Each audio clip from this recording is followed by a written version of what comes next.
President Biden on Saturday ripped into protesters gathered outside the venue where he was speaking, calling them idiots for labeling Democrats socialists over their approach to health care policy. Social Security and Medicare are more than government programs. They're a promise. They're a promise. Work hard and contribute, and when the time comes, things will be easier for you, Biden said in remarks at Jones Elementary in Joliet, Ill. It's a rock-solid guarantee, an ironclad commitment. Generations of Americans have counted on it and it works. I love those signs when I came in socialism. Give me a break. What idiots. The president added, no one ever doubts I mean what I say. Sometimes of course I say all that I mean. Dozens of protesters were gathered outside the school holding signs with phrases such as "Let's go Brandon" and "Socialism sucks," according to The Hill. With the midterms just days away, Biden's closing message has focused heavily on alleged Republican threats to Social Security and Medicare. Biden's remarks on Saturday centered on promoting the inaccurately named Inflation Reduction Act, specifically those provisions which lower drug costs for seniors. The legislation gives Medicare the power to directly negotiate drug prices with pharmaceutical companies, caps insulin at $35 per month under Medicare Part 500, and limits out-of-pocket prescription costs to $2,000 a month under Part 500.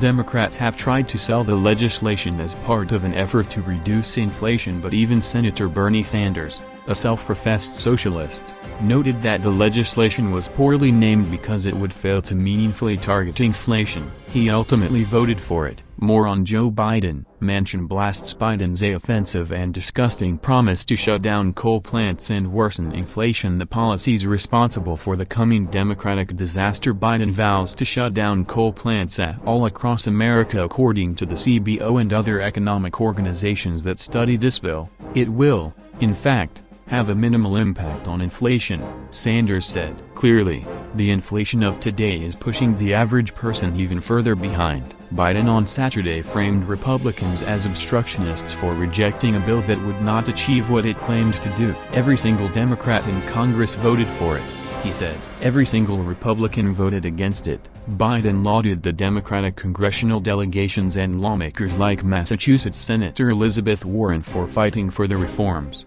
The caps on prescription drug prices and insulin, Biden warned, will be all gone if they succeed, referencing the impending GOP sweep. But I'll veto it, he said, eliciting laughter from the crowd. The president blasted Senator Rick Scott's 12-point plan to rescue America for the provision that would make Congress reevaluate federal legislation every 5 years. They're also coming for your Social Security and Medicare, Biden said. Rick Scott's framework would put them on the chopping block every 5 years, at which point they will either vote to keep, cut, or eliminate the programs, he claimed. All federal legislation sunsets every 5 years. If the law is worth keeping, Congress can pass it again. So every 5 years, we're going to have to vote.